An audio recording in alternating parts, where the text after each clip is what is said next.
अटल बिहारी वाजपेयी जी ने उनका एक ऐतिहासिक भाषण है संसद के अंदर।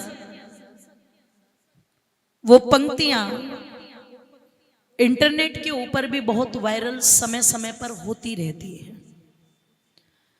और मैं समझती हूँ दुनिया में हर एक व्यक्ति, ध्यान रखिएगा, आप किसी को गहराई से देखो, बुरा से बुरा व्यक्ति भी आपको वो मिल जाएगा जिसके अंदर कोई ना कोई अच्छाई जरूर होगी, और अच्छे से अच्छा व्यक्ति भी वो मिल जाएगा जिनके अंदर कोई ना कोई बुराई, जोर से बोलो, जरूर होगी। हम अपनी अपनी विचारधारा के अनुसार किसी को अपना भी लेते हैं और किसी का त्याग भी कर देते हैं, और हमें जो अपने अनुकूल लगता है वो हमें अच्छा लगता है, जो हमारे प्रतिकूल कुछ बात कह दे वो हमें, जोर से बोलो, होता है कि नहीं होता है। अब प्रतिकूल में ये भी हो सकता है कि आप अपने पक्ष को न देख रहे हो, जैसे जिस समय युद्ध जैसी स्थिति महाभारत की ठन गई और ये निश्चित हो गया कि दुर्योधन मान नहीं रहा है, तो कहते हैं उस समय भगवान योगीराज कृष्ण ने ये दायित्व अपने कंधों पर ले लिया कि दुर्योधन को मनाने का काम मैं करूंगा। एक बार मैं संधि का प्रस्ताव लेकर के जाता हूं और यदि दुर्योधन किसी तरह से मान जाए तो युद्ध टल जाएगा, क्योंकि युद्ध होना कोई बहुत समाधान वाली बात नहीं है। ध्यान रखिएगा, यूक्रेन और रसिया में इतने दिन से युद्ध चला, वो कोई निष्कर्ष निकला क्या? बोलो जी, कोई नहीं निकला। अब जिन्हें लड़वाने में वजह आता है वो बैठ कर के तफरी ले रहे हैं, अपने हथियार बेच रहे हैं, और भारत जैसे थे वो बेचारे न्यूट्रल हैं, ना वो इधर है और ना वो, जोर से बोलो, वो मौन का झंडा लेकर के खड़े हुए हैं। कुछ ऐसे हैं जो समझा रहे हैं, कुछ ऐसे हैं जो आग लगा रहे हैं, सब तरह के लोग होते हैं वहां पर जब जब युद्ध हुआ है लोगों, तब तब बैठ करके युद्ध करने वाले भी रोए हैं और युद्ध कराने वाले भी रोए हैं। जो युद्ध नहीं चाहते थे वो भी रोए हैं और जो युद्ध चाहते थे, जोर से बोलो, वो भी रोए हैं। दोनों पक्ष रोते हैं, लाशें दोनों तरफ बिछती हैं, दुख दोनों तरफ होता है, सर्वनाश दोनों तरफ होता है। तो आज जो आक्षेप लगाए जाते हैं कि कृष्ण ने युद्ध करवा दिया, महाभारत को आप पढ़ेंगे तो योगीराज कृष्ण ने बहुत प्रयास किए, और उनका सबसे बड़ा प्रयास तो ये था कि जिन्हें द्वारिकाधीश कहा जाता हो, वो द्वारिकाधीश एक दूत बनने को भी तैयार हो गए, एक दूत की भूमिका भी निभा दी उन्होंने, और वो कहते हैं मैं संदेशवाहक बन करके जाऊंगा, मैं समझाऊंगा। अच्छा, जिस समय वो संधि का प्रस्ताव लेकर के चले तो उस समय जो द्रौपदी हैं, राजा द्रुपद की बेटी और युधिष्ठिर महाराज की पत्नी, पांचों की नहीं, केवल युधिष्ठिर महाराज की, वो क्या कह रही है? तुम जा तो रहे हो कृष्ण, पर जाने से पहले मेरे इन खुले हुए केशों को देख लेना और तब युद्ध करने के लिए जाना। मैंने प्रतिज्ञा की है कि जिसने मेरे केशों को पकड़ पकड़ करके मुझे खींचा है सभागार तक, उसके रक्त में ही मैं अपने बालों को धो करके तब इन्हें बांधूंगी, अन्यथा मेरे बाल बंधेंगे नहीं। मैं ये प्रतिज्ञा करके बैठी हुई हूं और तुम संधि का प्रस्ताव लेकर के चल दिए। आर्यों, जरा ध्यान से सुनिएगा, उस समय योगीराज कृष्ण ने एक बात कही थी कि द्रौपदी तुम बड़ी विदुषी हो, समझदार हो, और मुझे नहीं लगता कि तुम्हें बहुत ज्यादा विस्तार में बताने की आवश्यकता है, पर संकेत कर देता हूं, अगर कभी कभी बड़ी बड़ी, पता लगा संकट के बादल, बड़े बड़े संकट के बादल राष्ट्र पर मंडरा रहे हो, देश पर मंडरा रहे हो, और किसी की छोटी प्रतिज्ञा को तोड़ने से वो बड़े बड़े संकट के बादल हट सकते हैं, कट सकते हैं, तो वहां मनुष्य को अपनी छोटी छोटी प्रतिज्ञाओं का परित्याग करना चाहिए, छोड़ देना चाहिए। बैठी नहीं है यहां माता है, नहीं तो सुनती। कभी कभी छोटी सी जिद घर के नाश का कारण बन जाती है। अगर यकीन ना हो तो तहसीलों में जाकर के या कोर्ट में जाकर के वकीलों से पूछ लेना। जब पति पत्नी के तलाक के केस चलते हैं और फाइलें खुलती हैं और आमने सामने बैठा करके चीजें होती हैं, पता लगा जिस मुद्दे पर तलाक लिया वो तो बात ही कुछ नहीं थी। खोदा पहाड़, बस केवल जिद, अहंकार, घमंड, अभिमान। तो वो कहते हैं कि अगर छोटी छोटी प्रतिज्ञाओं के तोड़ने से राष्ट्र बच जाए, देश बच जाए, तो छोटी प्रतिज्ञाओं को तोड़ देना चाहिए। अगर दुर्योधन मान जाता है और ये युद्ध टल जाता है द्रौपदी, तो तुम्हारी छोटी सी प्रतिज्ञा का कोई महत्व, जोर से बोलो। और वो चले गए। अच्छा, ईमानदारी से बताना, जाकर के कृष्ण ने जो दुर्योधन से कहा, लोगों, अच्छा था या बुरा था? जोर से बोलो। अच्छा था? अच्छा नहीं था, सबसे अच्छा था।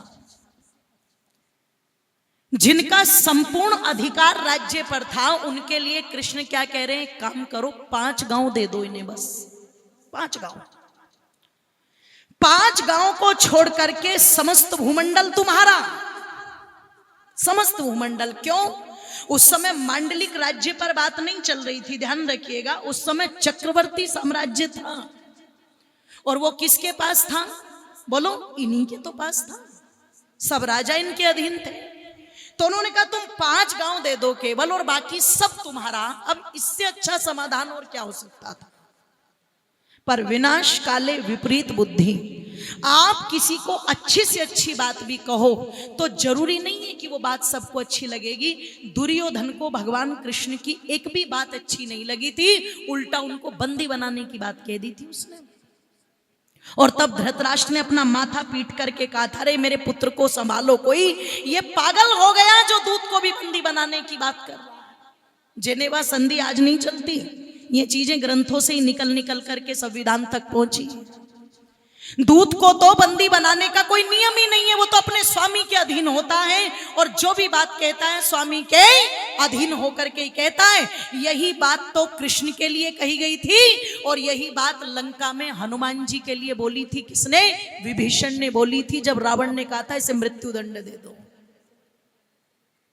समझाई बात, पर समझ में नहीं आई, अच्छी नहीं लगी। तो कभी कभी कुछ व्यक्ति के अंदर अच्छा होता है, पर जब व्यक्ति अहंकार में होता है या द्वेष में होता है या घमंड में होता है या केवल इस उद्देश्य के साथ होता है कि मुझे इसकी जड़ काटनी है, द्राती घुमानी है बस इसकी जड़ पर, तो वो अच्छी से अच्छी चीज भी देख नहीं पाता। तो मैं बात कर रही थी संसद के एक भाषण की। अटल जी की एक विशेषता थी, लोगों, उनके जो पक्ष वाले थे वो तो उनका सम्मान करते ही थे, पर आप यदि उस इतिहास को देखोगे, शायद मैं समझती हूँ राजनीति का वो एक दौर भी शायद इस रूप में अच्छा था कि उस समय उनके जो विपक्षी थे वो भी, ध्यान रखिएगा, अटल जी के लिए, क्यों जी, दुरुपयोग वाली भाषा का प्रयोग, जोर से बोलो, करते नहीं थे। छीटा कसी तो होती थी, पर ये जो कुत्ते बिल्ली वाली भाषा है ना आजकल जो चल रही है, ये वाली भाषा का प्रयोग कभी नहीं किया। तो अटल जी का एक ऐतिहासिक भाषण उस समय का है जब वो 1 वोट से रह गए थे, और तब उन्होंने कहा था सरकारें आएंगी, सरकारें जाएंगी, मैं रहूं या ना रहूं, तुम रहो या ना रहो, पर देश रहना चाहिए। ये उनकी पंक्तियां अमर पंक्तियां हैं, ये पंक्तियां गई। तो जो चर्चा आप लोगों के बीच में चल रही है, ताली मत बजाना, तुम्हारे हाथ घिस जाएंगे घर, तुम बिना हाथों के कैसे जाओगे बताओ, है ना? घिसना मत इनको, अगले जन्म की तैयारी कर लो। निवेदन कर दूं आप लोगों के मध्य में, उन्होंने कहा मैं रहूं या ना रहूं, पर देश रहना चाहिए। तो जितने भी उपदेशक है वो अपनी तरफ से अपनी अपनी बातों के हिसाब से यही कह रहे हैं, ये देश रहना चाहिए, ये देश रहना चाहिए। इसका मतलब विपत्ति छोटी तो नहीं है। अब ये विपत्ति उनको समझ में नहीं आएगी जो कृष्ण के नाम पर ताता थैया कर रहे हैं। ये बातें उनको बिल्कुल समझ में नहीं आएगी जो राम के नाम पर ढिंचक ढिंचक में लगे हुए हैं। ये बातें उनको बिल्कुल समझ में नहीं आएगी जो पता लगा कि हम यहाँ निशान लेके जाएंगे, हम वहां लेके जाएंगे, हम खड़ी तपस्या करेंगे, हम पड़ी तपस्या करेंगे, हम कावड़ लेके जाएंगे, हम ये लेके जाएंगे। उनको ये चीजें बिल्कुल समझ में नहीं आएगी। लेकिन मुझे दुख इस बात का होता है कि जो संगठन इन चीजों को समझ सकता था, आज वो अपनी ही चीजों से बाहर नहीं निकल पा रहा है। बुरा मत मानिएगा। बड़ा आसान है ये कह देना कि लोग क्यों नहीं जुड़ रहे हैं, संख्या कम क्यों हो रही है, पर एक बार गहराई के साथ में जाकर के विचार करें कि क्या लोग जाकर के किसी मंदिर को देख करके जुड़ जाएंगे कि चलो ये आर्य समाज का मंदिर है और हम इसको देख करके जुड़ जाए? नहीं। आपके जो किताबों की स्टॉल लगी हुई है और वहां पर सत्यार्थ प्रकाश रखा हुआ है, क्या लोग उसको देख करके जुड़ जाएंगे? जोर से बोलो, नहीं। वर्ष भर में 365 दिन और आप चाहते हो कि 363 दिनों का प्रभाव आप 2 दिन में धो दोगे? क्यों जी? ऐसी कौन सी टाइट साबुन लेकर के बैठे हुए हैं जो सारे दाग तुरंत साफ हो जाएंगे? आपके कपड़ों के दाग साफ हो जाते हैं, पर मन के दाग तो, मस्तिष्क के दाग तो जन्म जन्मांतरों तक भी साफ। जोर से बोलो, संस्कारों का तो इतना गहरा मामला है। आप सोचो कि 363 दिनों का प्रभाव 2 दिनों में समाप्त हो जाएगा? हो नहीं सकता। फिर इसके लिए क्या करना पड़ेगा? गुरुकुल कांगड़ी की स्थापना जिस समय स्वामी जी ने की और अपने 2 बच्चों को लेकर के वहां पर बैठ गए, और जब गुरुकुल चलने लगा, बच्चों की संख्या बढ़ने लगी, गुरुकुल का वार्षिकोत्सव होने लगा, तो कहते हैं हजारों लोग, लाखों लोग उपस्थित होते थे जब जब गुरुकुल का वार्षिकोत्सव या स्थापना दिवस मनता था। एक बार इसी प्रकार से गुरुकुल का स्थापना दिवस मनाया जा रहा था और रात्रि को जब कार्यक्रम समाप्त हुआ तो स्वामी श्रद्धानंद जी एक गुरुकुल का राउंड लगाते थे। सब सो गए, किसी की कोई व्यवस्था रह तो नहीं गई। जब वो घूम रहे थे तो एक कमरे से आवाज आई और एक व्यक्ति बड़े उत्साह से बोल रहा है, मैं भी अपने बेटे को गुरुकुल में ही पढ़ाऊंगा, यही दाखिल करवाऊंगा।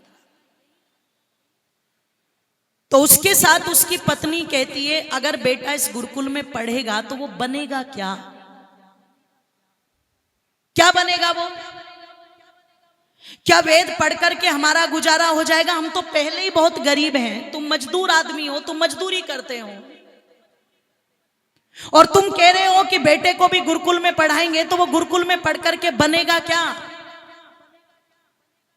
तुम सोचो कि वो पंडित बन जाए, हवन करवा ले, उससे गुजारा हो जाए, उससे तो नहीं चलेगा। आगे बिटिया भी है, उसका विवाह भी करना है, बहुत सारी व्यवस्थाएं हैं। तो वो पुरुष एकदम उदाहरण देता है, तुम्हें नहीं पता शायद देवी, स्वामी श्रद्धानंद ने अपने दोनों बच्चों को गुरुकुल में करा रखा है। वो खुद बहुत बड़े वकील, बहुत बड़े घर से रहे। तुम गुरुकुल शिक्षा को इतना हल्का मत मानो कि वो कुछ नहीं बन सकता। ये शिक्षा पद्धति वो पद्धति है कि जिसको पढ़ करके वो बहुत कुछ बन सकता है। इसीलिए तो स्वामी श्रद्धानंद ने अपने दोनों बच्चों को गुरुकुल में रखा हुआ है। तो तुरंत पत्नी ने क्या कह दिया, उनका क्या है, उनकी तो जालंधर में बहुत बड़ी कोठी है, वो तो पैसे वाले आदमी हैं, हमें उनसे क्या लेना देना, हमारी कोई कोठी थोड़ी ना है जिसके भरोसे हम बैठे रहेंगे।